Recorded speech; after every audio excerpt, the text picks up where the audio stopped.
OPS ಜಾರಿಗೆ ಬರಬೇಕು. ನಮಗೆ ನಾವು ಸರ್ಕಾರ ಕೊಡ್ತಕ್ಕಂಥ ಯಾವ ಬಿಟ್ಟಿ ಭಾಗ್ಯಗಳು ಬೇಡ. ನಮಗೆ ಬೇಕಾಗಿರೋದು ವೃದ್ಧಾಪ್ಯದೊಳಗೆ ಒಂದು ನಿಶ್ಚಿಂತೆ ಜೀವನ ಬೇಕಾಗಿದೆ. ಅದನ್ನ ನೀವು ನಮ್ಗೆ ಕೊಡ್ಬೇಕಾಗಿ ವಿನಂತಿ. ಈಗ ಅಕಸ್ಮಾತ್ ಇವ್ರಿಗೆ ತೊಂದರೆ ಆಗ್ತಾ ಇದೆನಾ, ಇಲ್ಲ ನಮ್ಗೆ ಫೈನಾನ್ಷಿಯಲಿ ನಮ್ಗೆ ಪ್ರಾಬ್ಲಮ್ ಆಗ್ತದ, ನಿಮ್ಗೆ ಪ್ರಾಬ್ಲಮ್ ಆಗ್ತಾ ಇದ್ರೆ ಇದೇನು ಬಿಟ್ಟಿ ಯೋಜನೆಗಳಿದೆ ಅವನ್ ಬಿಡ್ರಿ. ನಾ ಯಾವ್ದು ಪರವಾಗಿ ಮಾಡ್ತಾ ಇಲ್ಲ. ನಾ ಏನ್ ಹೇಳ್ತಾ ಇದ್ದೀನಿ, ಈಗ ನಿಮ್ಗೆ OPS ಜಾರಿಗೆ ತರಬೇಕಂತಂದ್ರೆ ನಿಮ್ಗೆ ಆರ್ಥಿಕವಾಗಿ ನಿಮ್ಗೆ ತೊಂದರೆ ಆಗ್ತಾ ಇದೆ ಅಂತಂದ್ರೆ ದುಡಿಯೋ ಕೈಗಳಿಗೆ ನೀವು ಏನ ಯೋಜನೆಗಳನ್ನ ಮಾಡಿದ್ರಲ್ಲ ಅವನ್ನ ಕೈ ಬಿಡ್ರಿ. ಗ್ಯಾರಂಟಿ ಯೋಜನೆಗಳಿಂದ ಏನ್ ತೊಂದರೆ, 50-60 ಸಾವಿರ ಸರ್ಕಾರ ಇವತ್ತ ಇನ್ವೆಸ್ಟ್ಮೆಂಟ್ ಮಾಡ್ತಾ ಇದೆ. ಜನರಿಗೆ ಖುಷಿಗೋಸ್ಕರ ಮತದ ತಮ್ಮ ಸ್ವಾರ್ಥಕ್ಕಾಗಿ ಮತವನ್ನ ತಾವು ತೆಗೆದುಕೊಳ್ಳೋ ಏನ್ ಮಾಡ್ತೀರ ಅಂತಂದ್ರೆ ತಮ್ಮ ಏನಂತಂದ್ರೆ ಇಂಥವನ್ನೆಲ್ಲ ನಿರ್ಣಯಗಳನ್ನ ತೆಗೆದುಕೊಂಡು ತೊಗೊಂಬರ್ತೀವಿ ಜಾರಿಗೆ. ಎಷ್ಟದಾರ 14-15 ಲಕ್ಷ ರೂಪಾಯಿ 14-15 ಲಕ್ಷ ನೌಕರರ ರಾಜ್ಯದಲ್ಲಿ ಅವ್ರನ್ನೆಲ್ಲ ನೀವು ಬೀದಿಗಿಳಿಸಿದಿರಿ. ಎಲ್ಲಾ ವರ್ಗಗಳಲ್ಲಿ ನೌಕರದಾರ ಅವ್ರಿಗೆ ಪೆನ್ಷನ್ ಕೊಟ್ರ ಮುಪ್ಪಿನ ವ್ಯವಸ್ಥೆಯಲ್ಲಿ ಅವ್ರಿಗೆ ಆಗಲೇ ಹೇಳಿದಂಗ ಅವ್ರಿಗೆ ಗುಳಿಗೆ ತೊಳಕ್ ಜಾಗ ಇಲ್ಲ. ಕಾಯಿಪಲ್ಯ ಮಾರಾಕತ್ತಾರ, ಕಾರ್ಮಿಕ ಕೆಲಸ ಮಾಡಕತ್ತಾರ. ಅವ್ರಿಗೆ ಏನೈತೆ ವೃದ್ಧಾಪ್ಯ ಸಂಸ್ಥೆಗೆ ಸೇರಿಸ್ತಕ್ಕಂತ ಪರಿಸ್ಥಿತಿ ಬಂದಿದೆ. ರಾಜಕಾರಣಿಗಳ ತಮ್ಮ ಸ್ವಾರ್ಥಕ್ಕಾಗಿ ಜನರನ್ನ ಬಲಿ ತೋರ್ತಾ ಇದಾರ, ದುಡಿತಕ್ಕಂತ ಅವ್ರನ್ನ ಹಾದಿ ತಪ್ಪಿಸ್ತಾ ಇದಾರ. ಅದಕ್ಕೆ ದಯವಿಟ್ಟು ಸರ್ಕಾರ ಎಚ್ಚೆತ್ಕೋಬೇಕು. ನಾವು ವಿರೋಧ ಮಾಡೇವೆ, NPS ಬಂದಾಗ ಕೂಡ ನಾವು ವಿರೋಧ ಮಾಡಿದ್ದೇವೆ. ಅದು ನೀತಿನೇ ತಪ್ಪಿ, ಯೋಜನೆ ತಪ್ಪಿದೆ. ಅದು ಎಲ್ಲರಿಗೂ ಹಳೆ ಮಾದರಿ OPS ಬರಬೇಕು. ನಮಸ್ಕಾರ ವೀಕ್ಷಕರೇ, ಸ್ಟಾರ್ 74 ನ್ಯೂಸ್ಗೆ ಸ್ವಾಗತ. ನಾನು MM ಮಂಗಳಗಟ್ಟಿ. ಶಿಕ್ಷಕರ ಬೃಹತ್ ಪ್ರತಿಭಟನೆ. ಕರ್ನಾಟಕ ರಾಜ್ಯ ಮಾಧ್ಯಮಿಕ ಶಾಲಾ ನೌಕರರ ಸಂಘ ಜಿಲ್ಲಾ ಘಟಕ ಧಾರವಾಡದಿಂದ ಪಿಂಚಣಿ NPS ತೆಗೆದು ಹಳೆ OPS ಜಾರಿಗೆ ಮಾಡಿಗೊಳಿಸಬೇಕೆಂದು ಆಗ್ರಹಿಸಿ ಇಂದು ಧಾರವಾಡ ನಗರದ ಜಿಲ್ಲಾಧಿಕಾರಿ ಕಚೇರಿ ಮುಂಭಾಗದಲ್ಲಿ ಶಾಲಾ ನೌಕರರ ಸಂಘದ ಪ್ರತಿಭಟನೆಯನ್ನು ಹಮ್ಮಿಕೊಂಡು ಜಿಲ್ಲಾಧಿಕಾರಿಗಳ ಮುಖಾಂತರ ಮುಖ್ಯಮಂತ್ರಿಗಳಿಗೆ ಮನವಿಯನ್ನು ಸಲ್ಲಿಸಲಾಯಿತು. ಈ ಸಂದರ್ಭದಲ್ಲಿ ಸಂಘದ ಪ್ರಧಾನ ಕಾರ್ಯದರ್ಶಿಗಳಾದ GR ಭಟ್, ಜಿಲ್ಲಾಧ್ಯಕ್ಷ VS ಹುದ್ದಾರ್, ಜಿಲ್ಲಾ ಕಾರ್ಯದರ್ಶಿ SN ಸೌನೂರ್, ಉಪಾಧ್ಯಕ್ಷ ಮಹಾದೇವ್ ಮಾನೆ, ಗೋವಿಂದ್ ರೆಡ್ಡಿ, ರವಿ ಕೊನ್ನೂರ್ ಮುಂತಾದವರು ಉಪಸ್ಥಿತರಿದ್ದರು.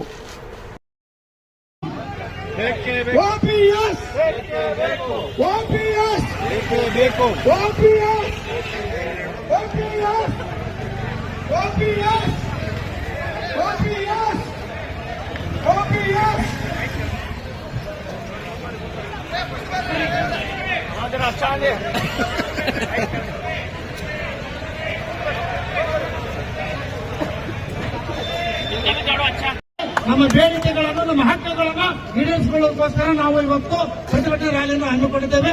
ಈ ಸಂದರ್ಭದಲ್ಲಿ ನಮ್ಮ ಕರ್ನಾಟಕ ರಾಜ್ಯ ಮಾಧ್ಯಮಿಕ ಶಾಲಾ ನೌಕರರ ಸಂಘದ ರಾಜ್ಯ ಘಟಕದ ಪ್ರಧಾನ ಕಾರ್ಯದರ್ಶಿ ಗೌರವಾನ್ವಿತ GR ಭಟ್ ಸರ್ ಅವರು ಉಪಸ್ಥಿತರಿದ್ದ ಅವರ ನೇತೃತ್ವದಲ್ಲಿ ಈ ಒಂದು ಹೋರಾಟ ಆಗ್ತಾ ಇದೆ. ಹಾಗೆಯೇ ಕರ್ನಾಟಕ ರಾಜ್ಯ ಮಾಧ್ಯಮಿಕ ಶಾಲಾ ನೌಕರರ ಸಂಘ ಜಿಲ್ಲಾ ಘಟಕದ ಅಧ್ಯಕ್ಷರಾದ ಸನ್ಮಾನ್ಯ ಶ್ರೀ VS ಹುದ್ದಾರ್ ಅವರು ಹಾಗೂ ಕರ್ನಾಟಕ ರಾಜ್ಯ ಮಾಧ್ಯಮಿಕ ಶಾಲಾ ಕರ್ನಾಟಕ ರಾಜ್ಯ ಮಾಧ್ಯಮಿಕ ಶಾಲಾ ನೌಕರರ ಸಂಘದ ರಾಜ್ಯ ಘಟಕದ ಉಪಾಧ್ಯಕ್ಷ ಶ್ರೀ NS ಗೋವಿಂದ್ ರೆಡ್ಡಿ ಅವರು ಬೀದಿಗಿಳಿಸಿದ ಸರ್ಕಾರಕ್ಕೆ, ಶಿಕ್ಷಕರನ್ನು ಬೀದಿಗಿಳಿಸಿದ ಸರ್ಕಾರಕ್ಕೆ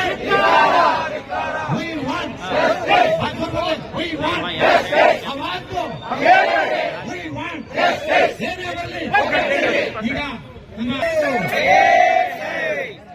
ಎಲ್ಲ ವೃತ್ತಿ ಬಾಂಧವರೇ, ಎಲ್ಲ ಸಂಘಟನೆಗಳ ಪದಾಧಿಕಾರಿಗಳೇ, ನನ್ನ ಎಲ್ಲ ಶಿಕ್ಷಕ ಮತ್ತು ಶಿಕ್ಷಕಿ ಬಂಧುಗಳೇ, ಶಿಕ್ಷಕೇತರ ಸಿಬ್ಬಂದಿ ವರ್ಗದವರೇ, ತಮಗೆಲ್ಲ ಗೊತ್ತಿದ್ದಾಗೆ ಇವತ್ತು NPS ಅನ್ನುವಂಥದ್ದು ಒಂದು ದೊಡ್ಡ ಪಿಡುಗು. ಅದು ಸರ್ಕಾರಿ ನೌಕರಿಗೆ ಬಂದಿದೆ. ನಮ್ಮದು ಹೆಂಗಾಗೈತೆ ಅಂದ್ರೆ ಅದು ನಾಯ ಹೆಂಗಾಗೈತಿ, ಘಾಟ್ ಅಂತ ಹೇಳಿ. ದಯವಿಟ್ಟು ನಮ್ಮ ಪರಿಸ್ಥಿತಿಯನ್ನ ಸರ್ಕಾರ ಅದನ್ನ ಗಮನಿಸಬೇಕು. ಇವತ್ತ ನಮಗ ವೇತನ ಯಾವಾಗ ಬೇಕಾಗಿದೆ ಅಂದ್ರೆ ಮುಪ್ಪಾವಸ್ಥೆಗೆ ಬೇಕಾಗಿದೆ. ಈಗ ನಮ್ಮಲ್ಲಿ ತಾಕತ್ತಿದೆ, ವಯಸ್ಸಿದೆ, ನಾವು ದುಡಿತಾ ಇದ್ದೇವೆ, ಆದ್ರೆ ಈಗ ಅದು ಅನಿಸ್ತಾ ಇಲ್ಲ.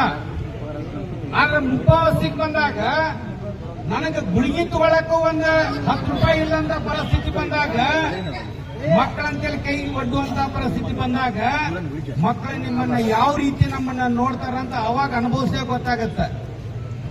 ಇವತ್ತ ನಾವು ಪಿಂಚಣಿ ನಿವೃತ್ತಿ ವೇತನವನ್ನ ಪಡೆಯುವಂತವ್ರು ಯಾರು ಹಂಗಿಲ್ಲಾರ್ದಂಗ ಸ್ವತಂತ್ರವಾಗಿ ಬದುಕ್ತಾ ಇದ್ದಾರ. ನಾವು ನೋಡ್ತಾ ಇದ್ದೇವೆ. ಅವರೆಲ್ಲ ಹೇಳ್ತಾರ, ಹೋಗೋ ಮಗನ ನಮಗ ಸರ್ಕಾರ ನಮಗೆ ಜೀವನ ಪರ್ಯಂತ ಕೊಡ್ತೈತಿ, ನಿಂದೇನು ಹೋಗ ಅಂತೇಳಿ ಹಂಗಿಲ್ಲ ಜೀವನ ಮಾಡ್ತಾರ. ಏನ್ ಮಾಡ್ಬೇಕು, ನಮಗೆ OPS ಅನ್ನ ಜಾರಿ ಮಾಡಬೇಕು. ನಾವು ನಿವೃತ್ತಿ ಜೀವನದಲ್ಲಿ ಸುಖಕರವಾಗಿ ಜೀವನ ಮಾಡಬೇಕಾದ್ರೆ OPS ಬರಬೇಕು. ಇನ್ನ ಅನುದಾನಿತ ಶಾಲೆಗಳ ಸಾಕಷ್ಟು ನಮ್ಗೆ ಸಮಸ್ಯೆಗಳದಾವು. ನಮಗೆ ಸಂಜೀವಿನಿ ಇಲ್ಲ, ಅದನ್ನು ದಯವಿಟ್ಟು ನಮಗೆ ದೊರಕಿಸಿಕೊಡ್ಬೇಕು. ನಾವು ನಿಮ್ಮವರು, ಅದನ್ನ ನಿಮ್ಮೊಳಗೆ ಹಾಕೊಂಡು ನಮ್ಮ ಸಮಸ್ಯೆಗಳನ್ನ ಪರಿಗಣಿಸಿ ನಮಗೆ ನಿವೃತ್ತಿ ಅಜರಾಮರ ಅಲ್ಲ, ನನ್ನ ಜೀವ ಹೋದ್ರೂ ಚಿಂತಿಲ್ಲ. ಇದಕ್ಕೆ ಒಂದು ಕಾಲಾವಕಾಶವನ್ನು ಕೊಟ್ಟ ನಂತರ ಇದು ಆಗದೆ ಇದ್ರೆ ನಾನೇ ಇದಕ್ಕೆ ಅಮರಣ ಉಪವಾಸ ಸತ್ಯಾಗ್ರಹಕ್ಕೆ ಕೂರ್ತೀನಿ.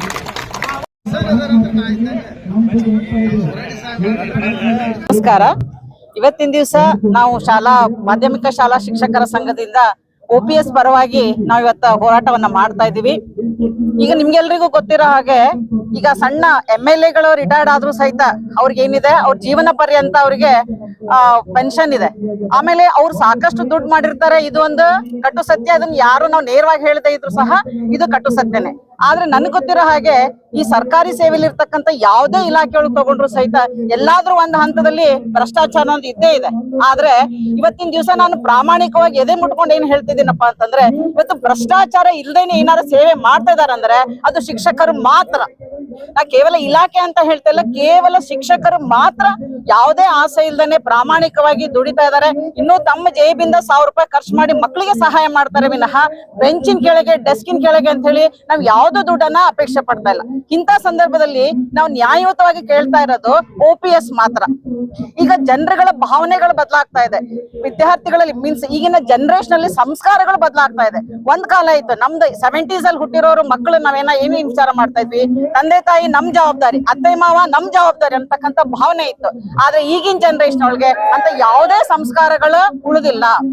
ಅಪ್ಪ ಅಮ್ಮನ ಹೊರೆ ಅಂತ ಅನ್ಕೊಳ್ತಾ ಇದ್ದಾರೆ.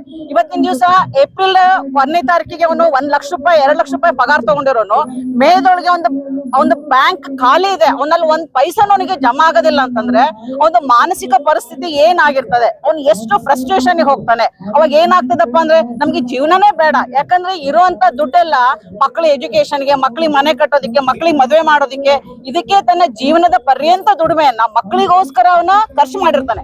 ಆದ್ರೆ ರಿಟೈರ್ಡ್ ಆದ್ಮೇಲೆ ಅವನ ಅಕೌಂಟ್ ಒಳಗೆ 1 ಪೈಸಾ ಜಮಾ ಆಗೋದಿಲ್ಲ ಅಂತಂದ್ರೆ ಮಕ್ಕಳು ಸಹಿತ ಅವ್ರನ್ನ ನೋಡೋ ದೃಷ್ಟಿಕೋನ ಬದಲಾಗ್ತದೆ. ಇಡೀ ಜೀವನ ಪರ್ಯಂತ ನಾವು ವಿದ್ಯಾರ್ಥಿಗಳಿಗೆ ಸೇವೆ ಸಲ್ಲಿಸಿರ್ತೀವಿ, ಅಂತವ್ರು ನಾವು ನಿವೃತ್ತಿ ಆಗಿ ಬಂದಾಗ ನಮ್ಮ ಹತ್ರ 10 ಪೈಸಾ ಇಲ್ಲ ಅಂತಂದ್ರೆ ನಾವು ಮಾನಸಿಕ ಪರಿಸ್ಥಿತಿ ಏನ್ ಆಗ್ತದೆ ಅನ್ನೋದನ್ನ ಪ್ರತಿಯೊಬ್ರು ತಿಳ್ಕೊಬೇಕು. ಏನು ರಾಜಕೀಯದಲ್ಲಿ ಇದೀರಾ, ಮಂತ್ರಿಗಳಿದ್ದೀರಾ, ನಿಮ್ಗೆಲ್ಲ ಗೊತ್ತಿದೆ, ನಿಮ್ಮ ಹತ್ರ ಎಲ್ಲ ಕೋಟಿ ಗಟ್ಟಲೆ ದುಡ್ಡಿದೆ. ಆದ್ರೆ ನಮ್ ಶಿಕ್ಷಕರ ಹತ್ರ ಸಂಬಳ ಬಿಟ್ರೆ ಮತ್ತೊಂದು ಏನೂ ಇಲ್ಲ. ನಾವಿವತ್ತು ಜೀವಂತವಾಗಿ ಇದೀವಪ್ಪ, ಏನೋ ಒಂದು ಮುಂದಿನ ಜೀವನ ಆಸೆ ಇದೆ ಅಂದ್ರೆ ಏನೋ ನಮ್ಗೆ ಪೆನ್ಷನ್ ಬರ್ತದೆ. ನಾನು OPS ಇದ್ದೀನಿ, ನಾನು ಇವತ್ತು ನೆಮ್ಮದಿಯಿಂದ ಇದ್ದೀನಿ, ನಾನು ಯಾರ ಮುಂದೆನೂ ಕೈ ಚಾಚೋದಿಲ್ಲ ಅನ್ನುವಂತ ನೆಮ್ಮದಿ ಜೀವನ ಇದೆ. ಆದ್ರೆ ನನ್ನ ಅಣ್ಣ ತಮ್ಮಂದರಿಗೆ, ನನ್ನ ಅಕ್ಕ ತಂಗಿಯರಿಗೆ NPS ಇದೆ, ಅವ್ರಿಗೆ ಹೊಸ ಪೆನ್ಷನ್ ಸ್ಕೀಮ್ ಇದೆ, ಅವ್ರ ಬಗ್ಗೆ ನನ್ನ ಕರುಳು ಮಿಡಿತದೆ. ಹೆಂಗಪ್ಪ ಇವ್ರದ್ದು ಮುಂದಿನ ಜೀವನ? ಈಗಿನ ಮಕ್ಕಳೊಳಗೆ ಇರ್ತಕ್ಕಂತಹ ಒಂದೇನು ಸಂಸ್ಕಾರ ಇನ್ನ 20 ವರ್ಷಕ್ಕೆ ಯಾವ ಮಕ್ಕಳಲ್ಲೂ ಇರೋದಿಲ್ಲ. ಅವಾಗ ನನ್ನ ಅಕ್ಕ ತಂಗಿಯರು, ನನ್ನ ತಮ್ಮಂದಿರು, ನನ್ನ ತಂಗಿಯರು ಏನಾಗ್ತಾರಲ್ಲ, ಅವರು ವೃದ್ಧಾಪ್ಯದೊಳಗ ಸಫರ್ ಆಗ್ತಾರೆ. ವೃದ್ಧಾಶ್ರಮಗಳು ಜಾಸ್ತಿ ಆಗ್ತದೆ. ದಯವಿಟ್ಟು ಕೇಳಿ, ಇದಾಗ್ಬೇಕಂದ್ರೆ ನಮ್ಗೆ ಏನು ಕೊಡ್ಬೇಡಿ, ನಿಮ್ಗೆ ಯಾವ ಫ್ರೀ ಯೋಜನೆಗಳು ಬೇಡ. ನಮಗ್ ಬೇಕಾಗಿರೋದು OPS ಒಂದೇ. ದಯವಿಟ್ಟು ಎಲ್ಲಾ ಮಂತ್ರಿ ವರ್ಗಗಳ ಇದನ್ನ ಬಹಳ ಕೂಲಂಕುಷವಾಗಿ ವಿಚಾರ ಮಾಡಿ ನಮ್ಗೆ OPS ಅನ್ನ ಜಾರಿಗೆ ತರಬೇಕಾಗಿ ನಿಮ್ಮೆಲ್ಲರಲ್ಲಿ ವಿನಂತಿ ಮಾಡ್ಕೊಳ್ತೇನೆ. ಧನ್ಯವಾದಗಳು. ಸುನೀತಾ ಸುರ್ಪುರ್ಮಠ್, ಪ್ರೌಢಶಾಲೆಯ ಮುಖ್ಯಾಧ್ಯಾಪಕಿ. ನಾನು OPS ಅಲ್ಲಿ ಇದ್ದೀನಿ. ಬಟ್ ನನ್ನ ಕಲೀಗ್ಸ್ ಎಲ್ಲ, ನನ್ನ ಕೈಲಿ ಕೆಲಸ ಮಾಡಂತ ಎಲ್ಲಾ ಶಿಕ್ಷಕರು NPS ಒಳಗಿದ್ದಾರೆ. ಅವರ ಒಂದು ಕೌಟುಂಬಿಕ ತೊಂದರೆ, ಅವ್ರ ಮುಂದೆ ಅವ್ರಿರ್ತಕ್ಕಂಥ ಚಿಂತೆ, ಈಗ 2006 ನಂತರ ಏನು ಜಾಯಿನ್ ಆಗಿದ್ದಾರೆ ಅವರೊಬ್ರು ನನ್ನ ವಯಸ್ಸೊಳಗೆ ನನ್ಗಿಂತ ದೊಡ್ಡವರಿದ್ದಾರೆ. ಆದ್ರೆ ಅವರು NPS ಒಳಗಿದ್ದಾರೆ. ಅವ್ರಿಗೆ ಆಲ್ರೆಡಿ ಅವ್ರು ಹೆಂಗೆ ಅವ್ರದ್ದು ರಿಟೈರ್ಮೆಂಟ್ ಡೇಟ್ ಹತ್ರ ಬರ್ತಾ ಇದೆ, ಅವರು ಮಾನಸಿಕವಾಗಿ ಕುಗ್ಗಿ ಹೋಗ್ತಾ ಇದ್ದಾರೆ. ಅವರ ಪರಿಸ್ಥಿತಿ ನೋಡಿ ನನ್ಗೆ ಅನಿಸ್ತಾ ಇದೆ, ಇಲ್ಲ ಇದು OPS ಜಾರಿಗೆ ಬರಬೇಕು. ನಮಗೆ ನಾವು ಸರ್ಕಾರ ಕೊಡ್ತಕ್ಕಂಥ ಯಾವ ಬಿಟ್ಟಿ ಭಾಗ್ಯಗಳು ಬೇಡ, ನಮಗೆ ಬೇಕಾಗಿರೋದು ವೃದ್ಧಾಪ್ಯದೊಳಗೆ ಒಂದು ನಿಶ್ಚಿಂತೆ ಜೀವನ ಬೇಕಾಗಿದೆ. ಅದನ್ನ ನೀವು ನಮ್ಗೆ ಕೊಡ್ಬೇಕಾಗಿ ವಿನಂತಿ. NPS ಜಾರಿಗೆ ಮಾಡಿದವರು ಯಾರು? ಯಾವ ಗೌರ್ಮೆಂಟ್? 2006 ಬಿಜೆಪಿ ಗೌರ್ಮೆಂಟ್ ಐತಲ್ಲ, ಇಲ್ಲಿ ಯಾವ ಗೌರ್ಮೆಂಟ್ ಅದ ಅನ್ನೋದು ಮುಖ್ಯ ಅಲ್ಲ. ಇಲ್ಲಿ ಬೇಕಾಗಿರೋದು, ನಾನು ಇಲ್ಲಿ ರಾಜಕೀಯ ಮಾಡತ್ತಿಲ್ಲ. NPS ನವರು ಸರ್ಕಾರ, ಕಾಂಗ್ರೆಸ್ ತಂತು, ಬಿಜೆಪಿ ತಂತು, ಮತ್ತೊಂದು ತಂತು, ಅದು ಮುಖ್ಯ ಅಲ್ಲ. ಇದು NPS ಅನ್ನತಕ್ಕಂತಹ ಯೋಜನೆನೇ ತಪ್ಪಾಗಿದೆ. ಅದು ಮುಖ್ಯ. ನನಗೆ ಇಲ್ಲಿ ಯಾವ ಗೌರ್ಮೆಂಟ್ ಯಾವ್ದು ನನಗೆ ಅಲ್ಲ, ನೀವು ಗ್ಯಾರಂಟಿ ಯೋಜನೆಯನ್ನು ವಿರೋಧ ಮಾಡ್ತಾ ಇದ್ದೀರಲ್ಲ, ಅದಕ್ಕೆ ಹೇಳಿದೆ. ಯಾಕಂದ್ರೆ ಈಗ ಜಾರಿ ಮಾಡಿದವರು ಯಾರು? ಯಾರಾದ್ರೂ ಜಾರಿ ಮಾಡ್ಲಿ. ಈಗ ಅಕಸ್ಮಾತ್ ಈಗ ಇವ್ರಿಗೆ ತೊಂದರೆ ಆಗ್ತಾ ಇದೆನಾ, ಇಲ್ಲ ನಮ್ಗೆ ಫೈನಾನ್ಷಿಯಲಿ ನಮ್ಗೆ ಪ್ರಾಬ್ಲಮ್ ಆಗ್ತದ, ನಿಮ್ಗೆ ಪ್ರಾಬ್ಲಮ್ ಆಗ್ತಾ ಇದ್ರೆ ಇದೇನು ಬಿಟ್ಟಿ ಯೋಜನೆಗಳಿದೆ ಅವ್ನ್ ಬಿಡ್ರಿ. ನಾ ಯಾವ್ದು ಪರವಾಗಿ ಮಾಡ್ತಾ ಇಲ್ಲ. ನಾ ಏನ್ ಹೇಳ್ತಾ ಇದ್ದೀನಿ, ಈಗ ನಿಮ್ಗೆ OPS ಜಾರಿಗೆ ತರಬೇಕಂತಂದ್ರೆ ನಿಮ್ಗೆ ಆರ್ಥಿಕವಾಗಿ ನಿಮ್ಗೆ ತೊಂದರೆ ಆಗ್ತಾ ಇದೆ ಅಂತಂದ್ರೆ ದುಡಿಯೋ ಕೈಗಳಿಗೆ ನೀವ್ ಏನ ಯೋಜನೆಗಳನ್ನ ಮಾಡಿದ್ರಲ್ಲ ಅವನ್ನ ಕೈ ಬಿಡ್ರಿ. ನೀವ್ ಏನೇ ಹೊಸ ಯೋಜನೆಗಳನ್ನ ಮಾಡಿದ್ರೆ ವಿದ್ಯಾರ್ಥಿಗಳಿಗೆ ಮಾಡ್ರಿ, ವಯಸ್ಸಾದವರಿಗೆ ಮಾಡ್ರಿ, ಗಟ್ಟಿಮುಟ್ಟಿರೋರಿಗೆ ಯಾವ ಯೋಜನೆಗಳು ಬೇಡ. ಅಲ್ಲ, ಗ್ಯಾರಂಟಿ ಯೋಜನೆಯಿಂದ ಶಿಕ್ಷಕರಿಗೆ ಏನ್ ತೊಂದರೆ ಆಗಿದೆ? ಶಿಕ್ಷಕರಿಗೆ ಗ್ಯಾರಂಟಿ ನಾವ್ ಅದಕ್ಕೆ ಸರ್, ಅದಕ್ಕ ಗ್ಯಾರಂಟಿ ಯೋಜನೆಯಿಂದ ಏನ್ ತೊಂದ್ರೆ? 50-60 ಸಾವಿರ ಸರ್ಕಾರ ಇವತ್ತ ಇನ್ವೆಸ್ಟ್ಮೆಂಟ್ ಮಾಡ್ತಾ ಇದೆ. ಇವತ್ತ ಕೃಷಿ ಕಾರ್ಮಿಕರೆಲ್ಲ ಹಳ್ಳಿ ಒಳಗೆ ಎಲ್ಲಾ ಕೃಷಿ ಕಾರ್ಮಿಕರು ಏನೈತಾದ್ರು ಹುಬ್ಬಳ್ಳಿಕ್ಕೆ ಗೌಂಡಿ ಕೆಲ್ಸಕ್ಕೆ ಬೇರೆ ಕೆಲ್ಸಕ್ಕೆ ಬರ್ತಾ ಇದಾರೆ. ಹೊಲಗಳಲ್ಲಿ ದುಳಿತಕ್ಕಂತ ಆಳುಗಳು ಸಿಗ್ತಾ ಇಲ್ಲ. ರೈತರು ಕೂಡ ಬಹಳ ಸಂಕಷ್ಟ ಇದೆ. ಎಲ್ಲಾ ಜಾತಿ ವರ್ಗಗಳಲ್ಲಿ ಎಲ್ಲಾ ಇದ್ರ ಜನಾಂಗದಲ್ಲಿಯೂ ಕೂಡ ನೌಕರದಾರಿದ್ದಾರೆ. 50-60 ಸಾವಿರ ಕೋಟಿ ರೂಪಾಯಿ ನೀವು ಬೇರೆ ಬೇರೆ ಇದಕ್ಕೆ ನೀವು ಹಿಂಗ ಜನರಿಗೆ ಖುಷಿಗೋಸ್ಕರ ತಮ್ಮ ಸ್ವಾರ್ಥಕ್ಕಾಗಿ ಮತವನ್ನೇ ತಾವು ತೆಗೆದುಕೊಳ್ಳಿರ್ತಾವ. ಏನ್ ಮಾಡ್ತೀರಿ ಅಂತಂದ್ರೆ ತಮ್ಮ ಏನೈತಂದ್ರೆ ಇಂಥವನ್ನೆಲ್ಲ ನಿರ್ಣಯಗಳನ್ನ ತೆಗೆದುಕೊಂಡು ತೊಗೊಂಬರ್ತೀರಿ ಜಾರಿಗೆ. ಎಷ್ಟದಾರ 14-15 ಲಕ್ಷ ರೂಪಾಯಿ 14-15 ಲಕ್ಷ ನೌಕರರು ಅದಾರ ರಾಜ್ಯದಲ್ಲಿ. ಅವ್ರನ್ನೆಲ್ಲ ನೀವು ಬೀದಿಗಿಳಿಸಿದಿರಿ. ಎಲ್ಲಾ ವರ್ಗಗಳಲ್ಲಿ ನೌಕರದಾರ. ಅವ್ರಿಗೆ ಪೆನ್ಷನ್ ಕೊಟ್ರ ಮುಪ್ಪಿನ ವ್ಯವಸ್ಥೆಯಲ್ಲಿ ಅವ್ರಿಗೆ ಆಗಲೇ ಹೇಳಿದಂಗ ಅವ್ರಿಗೆ ಗುಳಿಗೆ ತೊಳಕ್ ಜಾಗ ಇಲ್ಲ. ಕಾಯಿಪಲ್ಯ ಮಾರಾಕತ್ತಾರ, ಕಾರ್ಮಿಕ ಕೆಲಸ ಮಾಡಕತ್ತಾರ. ಅವ್ರಿಗೆ ಏನೈತೆ ವೃದ್ಧಾಪ್ಯ ಸಂಸ್ಥೆಗೆ ಸೇರಿಸ್ತಕ್ಕಂತ ಪರಿಸ್ಥಿತಿ ಬಂದೈತಿ. ರಾಜಕಾರಣಿಗಳು ತಮ್ಮ ಸ್ವಾರ್ಥಕ್ಕಾಗಿ ಜನರನ್ನ ಬಲಿ ತೋರ್ತಾ ಇದಾರ. ದುಡಿತಕ್ಕಂಥವ್ರನ್ನ ಹಾದಿ ತಪ್ಪಿಸ್ತಾ ಇದಾರ. ಅದಕ್ಕೆ ದಯವಿಟ್ಟು ಸರ್ಕಾರ ಎಚ್ಚೆತ್ಕೋಬೇಕು. ವಚನ ಕೊಟ್ಟಿರಿ ನೀವು, ಸರ್ಕಾರದವ್ರು ಏನ್ ಕೊಟ್ಟಿರಿ?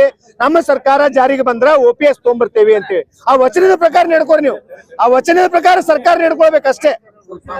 ಸರ್ಕಾರಿ ನೌಕರ ಬಗ್ಗೆ ಅಷ್ಟೇ. ಯಾರು ನಾವು ವಿರೋಧ ಮಾಡೇವೆ. NPS ಬಂದಾಗ ಕೂಡ ನಾವು ವಿರೋಧ ಮಾಡಿದ್ದೇವೆ. ಅದು ನೀತಿನೇ ತಪ್ಪಿ, ಯೋಜನೆ ತಪ್ಪಿದೆ. ಅದು ಎಲ್ಲರಿಗೂ ಹಳೆ ಮಾದರಿ OPS ಬರಬೇಕು. ನೋಡ್ರಿ, ಟೈಮ್ ಬಾಂಡ್ ಕೊಟ್ಟು ಮುಚ್ಚಳಿಕೆ ಬರ್ಸ್ಕೊಂಡು ಗವರ್ಮೆಂಟ್ ತೊಗೊಂಡು ಹೊತ್ತಾಗ ಯಾರಾದ್ರೂ ಹೊಟ್ಟೆ ಪೋಡಿ ನಿರುದ್ಯೋಗ ಸ್ಥಾನಕ್ಕೆ ಏನೈತಲ್ಲ ಸುಮ್ನೆ ಕಣ್ಣು ಮುಚ್ಚಿ ಕೈ ಕೊಟ್ಟಿದ್ದಾರೆ. ಸರ್ಕಾರ ಮೋಸ ಮಾಡಿ ಅವ್ರಿಗೆ ಮುಚ್ಚಳಿಕೆನೆ ತೆಗೆದುಕೊಂಡಿದೆ ಹೊರತಾಗಿ ಕೊಡ್ಬೇಕಂತೇಳಿ ಲಕ್ಷ ಗಟ್ಟಲೆ ಪಗಾರ ಕೊಟ್ಟು ತಗೊಂಡಂತವ್ರು ಏಕಾಏಕಿ ಪೆನ್ಷನ್ ಆದ ತಕ್ಷಣ ಒಂದ್ 10 ರೂಪಾಯಿ ಕೂಡ ಅವ್ರ ಅಕೌಂಟಿಗೆ ಬರೋದಿಲ್ಲ ಅಂತಂದ್ರ ಅವ್ರ ಪಾಲ್ ಏನಾಗುತ್ತೆ? 60 ವರ್ಷ ನಂತರ ತಿಂಗಳ 1ನೇ ತಾರೀಕು ಅಥವಾ 5ನೇ ತಾರೀಕು ಒಳಗಡೆ ಪಗಾರ ತಗೊಳ್ತಕ್ಕಂತ ಒಬ್ಬ ವ್ಯಕ್ತಿ ಪೂರ್ತಿ ವೇತನ ನಿಲ್ಲಾದಾಗ ಅವನ ಪರಿಸ್ಥಿತಿ ಏನಾಗತ್ತ? ಅವ್ನ ಮಕ್ಕಳ ಗತಿ ಏನು? ಅವ ಒಬ್ಬ ನೌಕರಿ ಸೇರಿದ ಮ್ಯಾಗ ಮದುವೆ ಅಂತಕ್ಕನ, ಮಕ್ಕಳಿಗೆ ಶಿಕ್ಷಣ ಕೊಡ್ತಾನ, ಮನಿ ಕಟ್ತಾನ, ಮುಂದೆ ಅವ್ನ ಕಡೆ ಜೀವನ ಪೂರ್ತಿ ಅಂತ EMI ಕಟ್ಕೊಂತ ಹೋಗ್ತಾನ. ಅವ್ನ ಕಡೆ ಏನಿರ್ತೈತಿ? ಅವ್ನ ಕಡೆ ಅವನ ಆರೋಗ್ಯ ಕೂಡ ಸಮಸ್ಯೆ ಇರತ್ತೆ. ಅವ್ನ ನೋಡ್ಕೊಳ್ಳಿಕ್ಕೆ ಮಕ್ಕಳು ಕೂಡ ಏನೈತಲ್ಲ ಆ ಸ್ಥಾನದಲ್ಲಿ ಇರೋಂಗಿಲ್ಲ. ಅದಕ್ಕೆ ದಯವಿಟ್ಟು ಸರ್ಕಾರ ಎಚ್ಚೆತ್ಕೋಬೇಕು. ತಾವು ಮಾತು ಕೊಟ್ಟಿರಿ OPS ಅನ್ನ ನಾವು ನಮ್ಮ ಸರ್ಕಾರ ಜಾರಿಗೆ ಬಂದ್ರೆ OPS ಜಾರಿಗೆ ತೊಗೊಂಬರ್ತೇವೆ ಅಂತೇಳಿ ಅದ್ರ ಪ್ರಕಾರ ಸರ್ಕಾರ ನಡ್ಕೊಳ್ಬೇಕು. ಇದಷ್ಟೇ ನಮ್ಮ ಮನವಿ. ಇಲ್ಲಾಂದ್ರೆ ಇದೇ ರೀತಿ ಮುಂದುವರೆದ್ರೆ ಒಂದಿಲ್ಲ ಒಂದು ದಿವಸ ಇಡೀ ರಾಜ್ಯಾದ್ಯಂತ ಉಗ್ರ ಹೋರಾಟವನ್ನು ನಾವು ಪ್ರಾರಂಭ ಮಾಡ್ತೇವೆ. ನಾವು ನೌಕರದಿರಿ, ನೀವು ತಮ್ಮ ಸಂಬಂಧ ಅಷ್ಟೇ ಇಷ್ಟ ಮಾಡ್ತಾ ಇದೆ. ಬಿಟ್ಟಿ ಭಾಗ್ಯ ಬಿಟ್ಟು ನಮ್ಮನ್ನ ಮಾಡ್ರಿ ಅಂತ ಸರ್, ನಾವು ಬಿಟ್ಟಿ ಭಾಗ್ಯ ಇಷ್ಟು ಬಿಡ ಅಂತ ಹೇಳೋದಿಲ್ಲ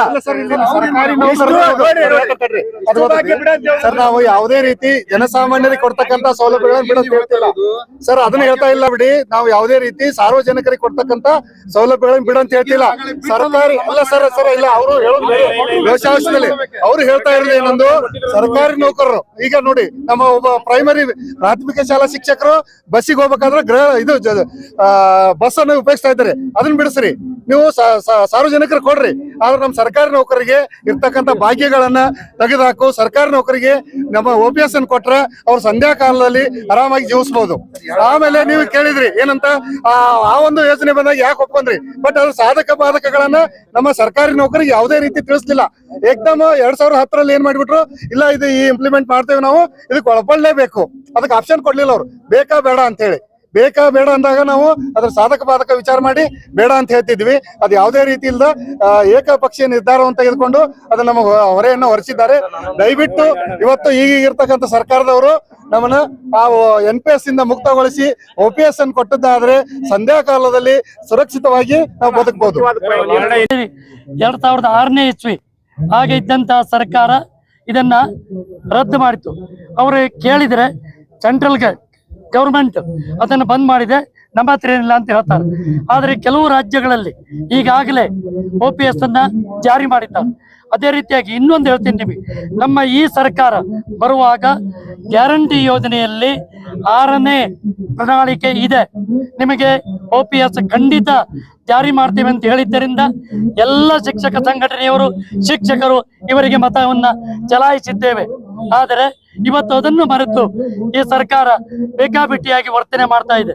ಸರ್ಕಾರಕ್ಕೆ ಜ್ಞಾಪಿಸ್ತಾ ಇದ್ದೇವೆ, ತಾವು ಹೇಳಿದಂತಹ ಮಾತನ್ನ, ಕೊಟ್ಟಂತಹ ಗ್ಯಾರಂಟಿಯನ್ನ ಅದನ್ನು ಉಳಿಸ್ಕೊಳ್ಬೇಕು. ಈಗಲೂ ಕಾಲ ಮಿಂಚಿಲ್ಲ, ತಕ್ಷಣ OPS ಜಾರಿ ಮಾಡಬೇಕು ಅಂತೇಳಿ ವಿನಂತಿ ಮಾಡ್ಕೊಳ್ತೀವಿ. GR ಭಟ್, ಮಾಧ್ಯಮಿಕ ಶಾಲಾ ನೌಕರರ ಸಂಘ ರಾಜ್ಯ ಘಟಕ ಪ್ರಧಾನ ಕಾರ್ಯದರ್ಶಿಗಳು. ಕರ್ನಾಟಕ ರಾಜ್ಯ ಮಾಧ್ಯಮಿಕ ಶಾಲಾ ನೌಕರರ ಸಂಘದ ನೇತೃತ್ವದಲ್ಲಿ ಇವತ್ತು ನಿಶ್ಚಿತ ಪಿಂಚಣಿ ಎಲ್ಲರಿಗೂ ದೊರಕಬೇಕು ಅನ್ನೋ ಉದ್ದೇಶ ಇಟ್ಕೊಂಡು ಮತ್ತು KPS ಶಾಲೆಯಿಂದ ಆಗತಕ್ಕಂಥ ತೊಂದರೆಯನ್ನ ತೊಲಗಿಸಬೇಕು ಅನ್ನೋ ಉದ್ದೇಶ ಇಟ್ಕೊಂಡು ಇವತ್ತು ನಾವು ಎಲ್ಲಾ ಸಂಘಟನೆಯವರು ಸೇರಿಕೊಂಡು ದೊಡ್ಡದಾದಂಥ ಒಂದು ಹೋರಾಟವನ್ನು ಮಾಡ್ತಾ ಇದ್ದೇವೆ.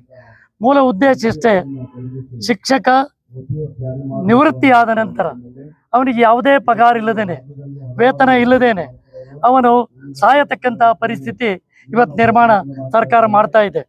1/4/2006 ನಂತರ ಯಾರು ನೇಮಕ ಆಗ್ಯಾರ ಅವರಿಗೆ ಯಾರಿಗೂ ಕೂಡ ಪೆನ್ಷನ್ ಇಲ್ಲ. ಅದಕ್ಕೆ ನಾವು ಸರ್ಕಾರಕ್ಕೆ ಒತ್ತಾಯ ಮಾಡ್ತಾ ಇದ್ದೀವಿ, ದಯವಿಟ್ಟು ಎಲ್ಲರಿಗೂ ನಿಶ್ಚಿತ ಪಿಂಚಣಿಯನ್ನು ಕೊಡಬೇಕು, ಅಂದ್ರೆ OPS ಜಾರಿ ಮಾಡಬೇಕು ಅನ್ನತಕ್ಕಂಥ ಉದ್ದೇಶ ಇಟ್ಕೊಂಡು ಇವತ್ತು ಬೃಹತ್ ಪ್ರತಿಭಟನೆಯನ್ನ ಮಾಡ್ತಾ ಇದ್ದೀವಿ. ಒಂದು ವೇಳೆ ಇದಕ್ಕೆ ತಾವು ಸ್ಪಂದಿಸದೇ ಇದ್ದಲ್ಲಿ ಮುಂದಿನ ದಿವಸ ಸುಮಾರು 50ರಿಂದ 60 ಸಾವಿರ ಜನ ಸೇರಿಕೊಂಡು ಸರ್ಕಾರಕ್ಕೆ ಅಧಿಕೃತವಾದಂತ ಇವತ್ತು ಕರೆ ಕೊಡ್ತಾ ಇದ್ದೀನಿ. ಮುಂದಿನ ದಿನಗಳಲ್ಲಿ ಆಗತಕ್ಕಂತ ತೊಂದರೆಗೆ ತಾವೇ ಕಾರಣೀಭೂತರಾಗ್ತೀರಿ ಅನ್ನತಕ್ಕಂಥದ್ದನ್ನು ಕೂಡ ಮಾಧ್ಯಮಿಕ ಶಾಲಾ ನೌಕರ ಸಂಘ ಎಚ್ಚರಿಸ್ತಾ ಇದೆ. ಅದಕ್ಕೆ ಅವಕಾಶ ಕೊಡಬೇಡಿ, OPS ಜಾರಿ ಮಾಡಿ ಎಲ್ಲ ನೌಕರರಿಗೂ, ಅದು ಅನುದಾನಿತ ಇರ್ಬೋದು, ಸರ್ಕಾರಿ ಇರ್ಬೋದು, ಎಲ್ಲರಿಗೂ ಈ OPS ಅನ್ನು ಕೊಡಬೇಕು. KPS ಶಾಲೆ ತಾವು ಇದು ಓಪನ್ ಮಾಡ್ತಾ ಇದ್ದೀರಿ, ಅದರಿಂದ ಬಹಳಷ್ಟು ಸರ್ಕಾರಿ ಶಾಲೆ, ಅನುದಾನಿತ ಶಾಲೆ ಮುಚ್ಚಿ ಹೋಗ್ತಾ ಇದೆ. ಇದು ಸಾರ್ವಜನಿಕರಿಗೆ ಬಹಳಷ್ಟು ತೊಂದರೆ ಆಗ್ತಾ ಇದೆ. ಅದನ್ನು ಕೂಡ ಸರ್ಕಾರ ಕೂಡಲೇ KPS ಅನ್ನ ರದ್ದು ಮಾಡಿ ಎಲ್ಲ ಶಿಕ್ಷಕರಿಗೆ, ಎಲ್ಲ ಮಕ್ಕಳಿಗೆ ಅನುಕೂಲ ಮಾಡಿಕೊಡ್ಬೇಕಂತೇಳಿ ಕೇಳ್ಕೋತೇನೆ. ಖಾಲಿ ಹುದ್ದೆ, ಅನುದಾನಿತ ಶಾಲೆಗಳಲ್ಲಿ ಖಾಲಿ ಹುದ್ದೆ 2015 ನಂತರ ತುಂಬಿಲ್ಲ. ಈಗಾಗಲೇ ತುಂಬುತ್ತೇವೆ ಅಂತ ಹೇಳ್ತಾನೆ ಇದ್ದಾರೆ, ಆದರೆ ತುಂಬಿಲ್ಲ. ತಕ್ಷಣ ಖಾಲಿ ಹುದ್ದೆಯನ್ನು ತುಂಬಿ ಮಕ್ಕಳಿಗೆ ಗುಣಾತ್ಮಕ ಶಿಕ್ಷಣ ಕೊಡ್ಲಿಕ್ಕೆ ಅನುಕೂಲ ಮಾಡಿಕೊಡ್ಬೇಕು ಅಂತೇಳಿ ವಿನಂತಿ ಮಾಡ್ಕೊಳ್ತಾ ಇದ್ದೀನಿ. ನವೀಕರಣ, ಸರಳೀಕರಣ ಮಾಡಬೇಕು. ಎಲ್ಲ ಮ್ಯಾನೇಜ್ಮೆಂಟ್ ಅವರು ಮಾನ್ಯತೆಯನ್ನು ಇಟ್ಕೊಂಡು ಶಿಕ್ಷಕರಿಗೆ ಬಹಳಷ್ಟು ತೊಂದರೆಯನ್ನು ಕೊಡ್ತಾ ಇದ್ದಾರೆ, ಮಕ್ಕಳಿಗೆ ತೊಂದರೆಯನ್ನು ಕೊಡ್ತಾ ಇದ್ದಾರೆ. ಆ ಮಾನ್ಯತೆ ನವೀಕರಣ ಆಗದೇ ಇದ್ರೆ ಬಹಳಷ್ಟು ತೊಂದರೆಯನ್ನ ಮಕ್ಕಳು ಮತ್ತು ಶಿಕ್ಷಕರು ಅನುಭವಿಸ್ತಾ ಇದ್ದಾರೆ. ಅದನ್ನು ಕೂಡ ಸರಳೀಕರಣಗೊಳಿಸಿ ಅನುಕೂಲ ಮಾಡಿಕೊಡ್ಬೇಕು ಅಂತೇಳಿ ಕೇಳ್ಕೊತಾ ಇದ್ದೀನಿ. ಅದೇ ರೀತಿ ಒಂದೇ ಮಾತಲ್ಲಿ ಹೇಳಬೇಕು ಅಂದ್ರೆ, ಸರ್ಕಾರಿ ನೌಕರರಿಗೆ ಕೊಡತಕ್ಕಂತ ಎಲ್ಲ ಸೌಲಭ್ಯವನ್ನು ಅನುದಾನಿತ ನೌಕರಿಗೂ ಕೊಡಬೇಕು ಅಂತೇಳಿ ವಿನಂತಿ ಮಾಡ್ಕೊತಾ ಇದ್ದೀನಿ.